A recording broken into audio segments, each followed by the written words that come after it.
What is up, guys? Sawcasm here. Today I have for you guys sort of a first look at a new up-and-coming MOBA, Supernova, by Bandai, which is weird because I used to play with their toys, like their action figures when I was a kid. And now that they're making real video games, not like crappy, like Flash video games, these are real games. So, yeah, this is actual gameplay footage of it from the alpha that is currently out right now. I believe it's a closed alpha. I was lucky enough to get an invite code. You can also register on the site for an invite, and it is only going on this week, but there will be more alphas and betas and deltas and whatever the heck comes after that. I don't really know. But yeah, so this is some gameplay. It's quite interesting. I'm going to share with you guys sort of my thoughts and a couple of really cool features about the game. So first of all, the first thing you need to know about this game is the pace of the game. So it's a lot slower and sort of more tactical than a lot of other games in the genre. Now, there's a couple of MOBAs I haven't played, but I do have quite a bit of experience with MOBAs. You know, I've been playing a lot of the popular ones since they came out, since closed beta, whatever.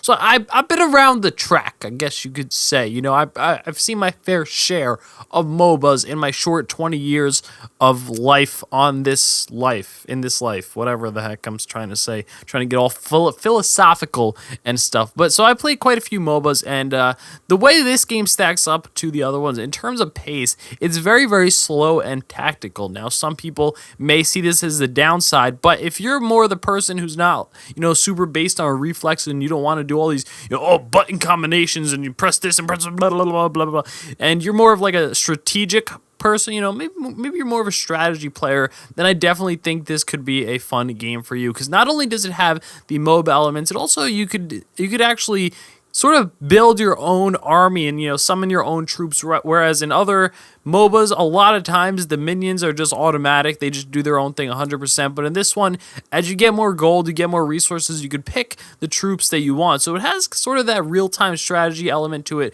But on top of that, the map is super big. The people, or the units, excuse me, are pretty slow. There are a couple of methods of transportation to get across the map a little bit faster, like teleports and stuff like that, and you can go back, of course, and get picked up by ships, but you get scooped up by a ship, and then they could send you where you want to go. But overall, you know, the pace of the game feels slow. The minions do a ton of damage. I don't know what to call the minions. I really don't know the proper name for it, to be honest with you guys. But the units have a ton of health. They deal a lot of damage, so it's not like you just, you know, kill them in 2 shots and they're dead and they do no damage to the tower. They hurt. If you're standing in a minion wave, it hurts.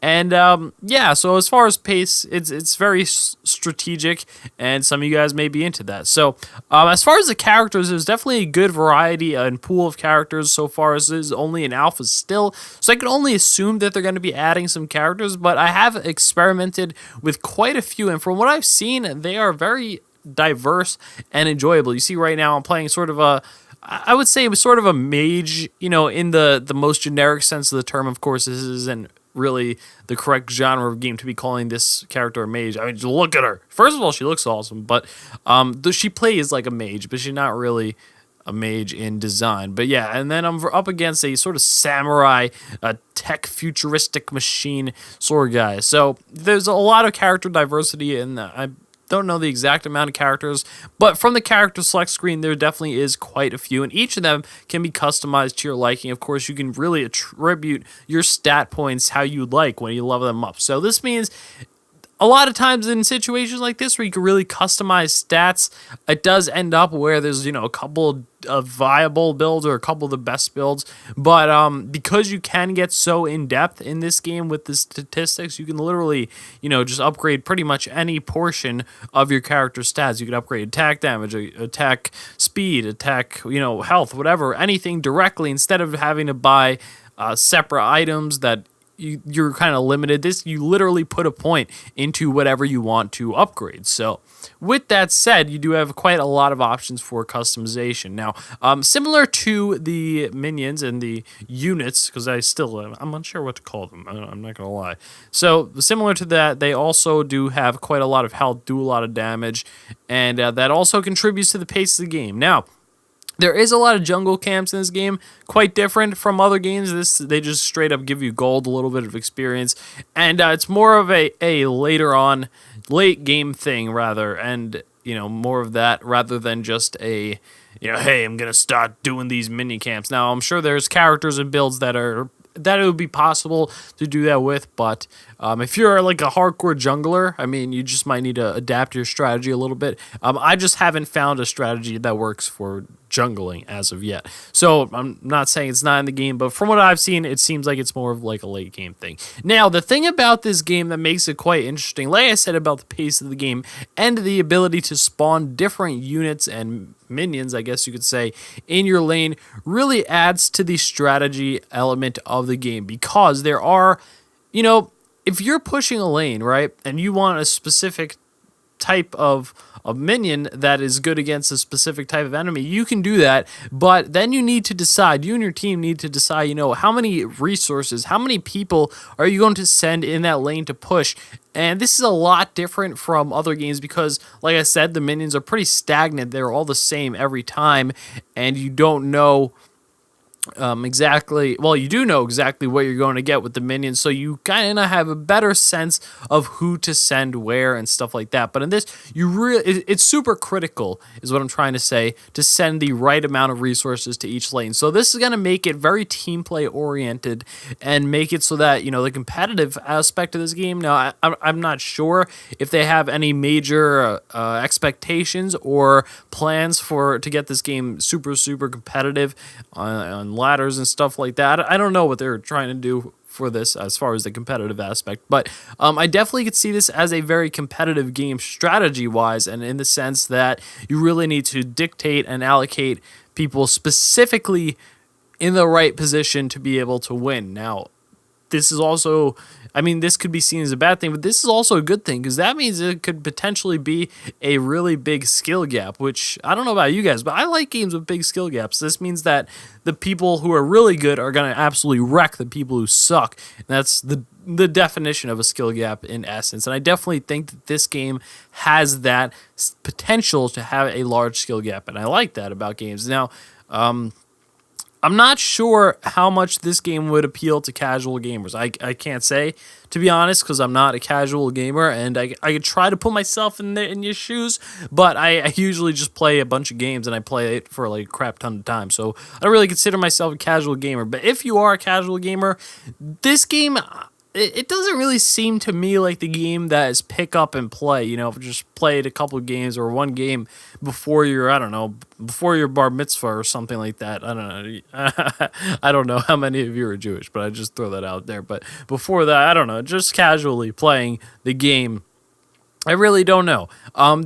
Keep in mind, this is a 5v5 mode, and there definitely is potential for this game to have other modes. I can actually see this game as being a viable 1v1 game in some aspects, because it is so there's more tactics and elements that go into it, just other than the fighting aspect, such as I said about the minions or the units. You could summon different ones and tailor them based on the game or your liking or whatever. So and that aspect can really change the dynamics of the game and make it so that 1v1 could be a little bit more viable potential. I could also see some definitely this could be potentially a game with more game modes other than your straight up MOBA style with the towers and the minions and stuff like that. Just the way this game is paced and designed, I could see this being more of a, just some other different variety of game modes, and I could see that happening. Now, in this specific alpha, it's only 5 vs 5 game modes, so that's all we got to work with, and I don't know if they're going to add new game modes, but it would be cool, and the potential is definitely there. Now, another thing to note is that there's actually 2 different factions, so this is cool, because you can level them up separately, and you could really pick which one you like. Obviously, once again, this goes back to tailoring your character to your play style. You can really, really fine-tune them how you want and make it so that you can really get the character that you want to play, essentially. So, yeah, on top of that, it's a MOBA. It's fun. I like it a lot, and I definitely expect to play some more. I will be playing some more this week with the alpha. Try to register, see if you try to get into the alpha if you'd like to play. And with that said, that's about it. That's all I have for today. I will have sort of probably a live gameplay of this in the future. Now, this game, to me, it doesn't tailor so well to doing full videos because it is so tactical and slow pace, and you really need to farm up, and you know, you really need to strategically defend lanes, push lanes, and such. And it's very tactical and strategic rather than fast paced. So I don't know how well it's gonna tailor into videos, is what I'm trying to say, as far as just strict gameplay commentary. But who knows? You know, I don't know the type of videos I'll be doing for this game, to be honest with you guys. And also on top of that, I might just do some more cut commentaries. I really don't know, but we'll see in the future. We'll see how it goes. And yeah, so with that said, I hope you guys did enjoy. Once again, feel free to check out this game if you do wish, Supernova. And with that said, thanks for watching. Peace.